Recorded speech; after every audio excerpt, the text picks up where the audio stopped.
መደመር ብላችኋል መደመር መጽሐፉን አንብበናል መደመር ማለት ከምዕራፍ ወደ ምዕራፍ ሲሸጋገር የተጣራሱ ሐሳቦች የሚያቀርብ መጽሐፍ ነው ሲጀምር የኢትዮጵያ ህዝብ የላብራቶሪ አይጣችሁ ነው ወይ ኢትዮጵያስ የእናንተ ቤተ ሙከራ ናት ወይ የሚለው እንድትመልሱልን እንፈልጋለን ሀገረ መንግስት ምን እንደሆነ የምታውቁ አይመስለንም በተግባራችሁ ተደጋጋሚ ስላረጋገጻችሁት ወጣትም ስለወጣት ተጠቅሳላችሁ ለወጣቱ የሥራ ዕድል የወጣት ሀገር አርገናታል ስለየትኛው ወጣት ነው የምታወሩት በጦርነት ስላስገደላችሁት እያስገደላችሁ ስላላችሁ ወጣት ነው የምታወሩት እሱንም ክሊር አድርጉልን ምክንያቱም ባለፉት አመታት ለጦርነት የዋለው ገንዘብ እንኳን ሲተመን አሁን ህዝብ ዳቦና የቤት ኪራይ መክፈል አቅቶ የሚያኖር ሀገር አይደለም መኖር የነበረባት በቢሊዮን የሚቆጠር ዶላር ነው ለጦርነት ያዋላችሁትና ስለየትኛው ወጣት ነው የምታወሩት ስለ ልዩ አጋርነትም አናነሳም ብላችኋል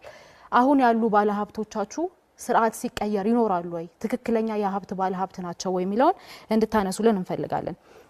ከውጪ ጥገኝነት የተላቀቀ ኢኮኖሚ የሚለውም ኮረም ሳይሞላ በፓርላማ ደረጃ የአይኤምኤፍን ጉዳይ አስወስናችሁ የወርልድ ባንክ ብድር አስወስናችሁ ኮረም ባልሞላበት ሁኔታ በየትኛው መስክ ነው ኢትዮጵያን ከእዳ ወደ ምንዳ ያሸጋገራችኋት ምክንያቱም ፎርሹር ብር ዲቫሉዌት ሲደረግ በተደጋጋሚ የመኖሪያ ኮስትና